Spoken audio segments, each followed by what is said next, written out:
Kimberly Walter is a friend of mine, and she hosts the KimmyTravels Podcast, of which she invited me to be a guest.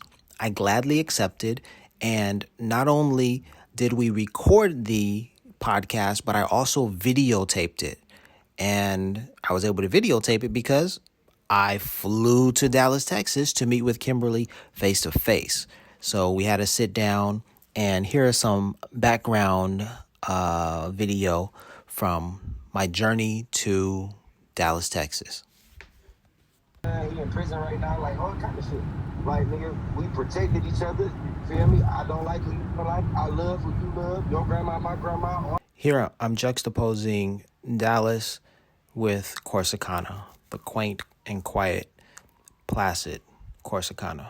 Definition, we're all a gang. We're not all a gang. You don't feel taken care of. No, the reason why I'm saying we're going to be a gang is about fucking teamwork, okay?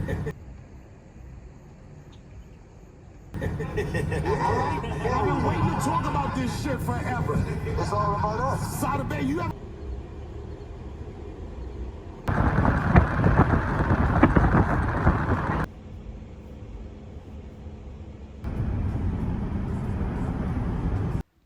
I'm kind of a southern boy at heart. I love grits. We made a trip to the local supermarket. Kimberly purchased some grits as well as some other food items. When we got back to her home, we threw down, got some grits, some proper eggs, and some bacon, a proper southern meal. That's what I'm trying to say. If you got 4 niggas on the boat, everybody got a paddle. Dave had 4 niggas on the boat. He was the only nigga paddling, going in circles and shit. He said, Donnell said I was paddling like I was carrying slaves to freedom. All right, pictures up. Oh, wait, are we live or are you just recording? Pictures up. What does that mean? That means that I am recording. But it's not live. Well, the right now, the podcast is not. You're not recording the podcast. No. But these pictures, we're rolling. We're filming right now. I understand that we're filming, but Yes. Are you broadcasting this anywhere? No, this is not. No. Okay, Everything I do thank is you. going to be. Thank you. Okay, no. thank you. Okay, thank you. Psych. Hey, everybody out there. Well, this is live. Coming to you from Corsicana, Texas. Got her. Okay, yeah. No, just playing. No, not ready. No video. In addition to recording our podcast and video recording it as well, I asked Kimberly to help me with the promotion of my work, 109. She graciously agreed, and we took some photos and some video around Texas. You're looking at a few of the shots, video that we took at the local lake.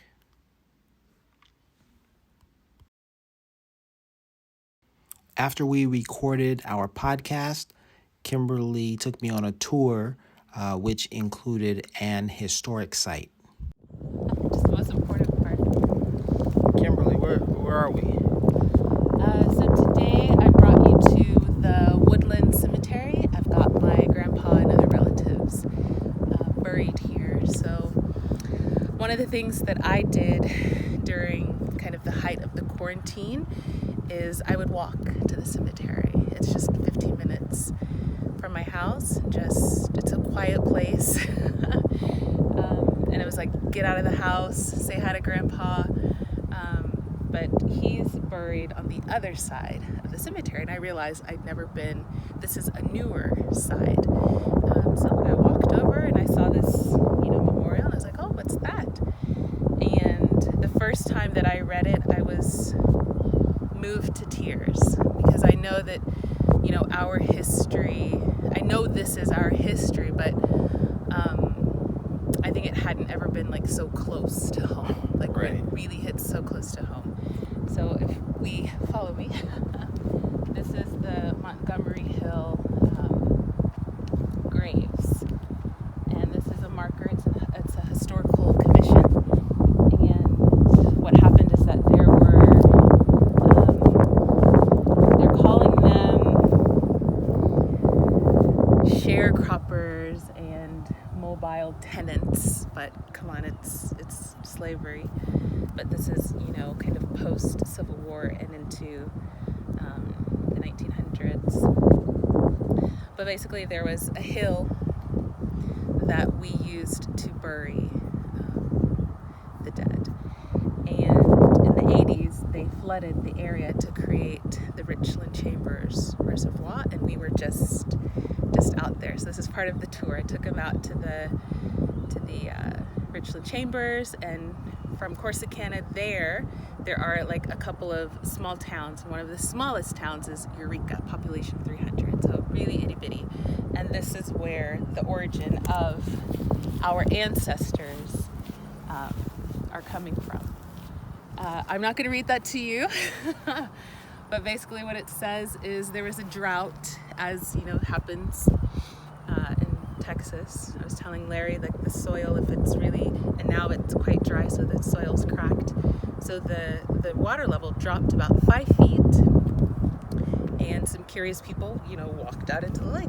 Like, wow, this isn't, all the time. And he found a skull. And then they called in archaeologists, and they started, digging. And what they recovered were 25, this is 25, this is 26, skeletal remains of infants, children, and adults. All unnamed, anonymous people, forgive me. I don't know if this is a tear or an allergy. Let's go with a tear. It's an emotional story. And so it goes into some detail about how they recovered the remains and how they were reinterred here. So Corsicana historically was and is segregated. The lines aren't as hard now, but if you put people in a place, they tend to stay in that place. So some people have left, but more or less the town is still segregated. So this is our cemetery, and this is where the remains were reinterred. So the other plaque is talking about how they were found, right? Like, a little boy had a penny from, let me see if I get the date right, 1860. What does that say? I can't see the year. Another little girl, about 10 years old, they were guessing, she was buried with her shoes. So this is something that's quite significant because there weren't a lot of, extras back then. So even shoes were a luxury. So just the point that she had been buried, with probably what would have been her prized possession.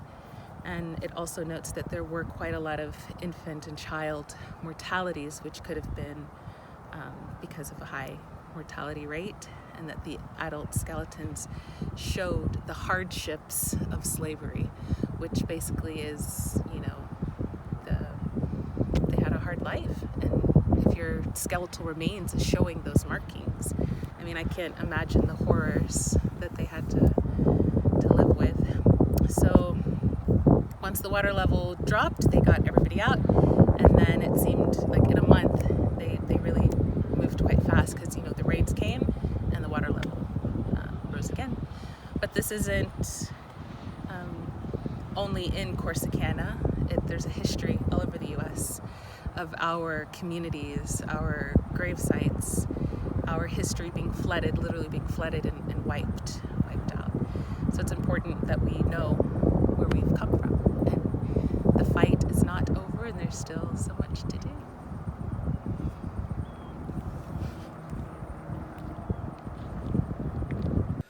Whew. What a story. So after our visit to the cemetery, we took a short jaunt around downtown.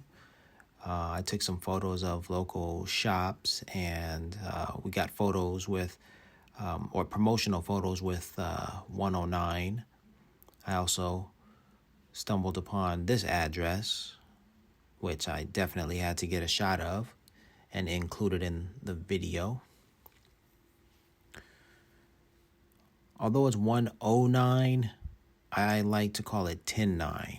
I like to group the numbers together, 10 and then 9. Here's the local city jail. It's another historic landmark. Here's Kimmy modeling for me. Thank you, Kimmy. You're quite gracious for allowing me to video you and promote my book, 10-9. I had a wonderful time in Corsicana, Texas, all due to Kimberly's hospitality, that warm southern hospitality, y'all. Had a great time in this Texas city.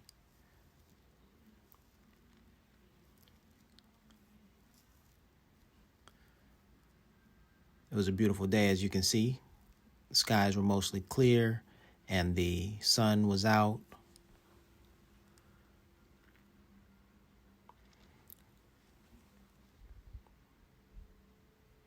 Just enjoying the day.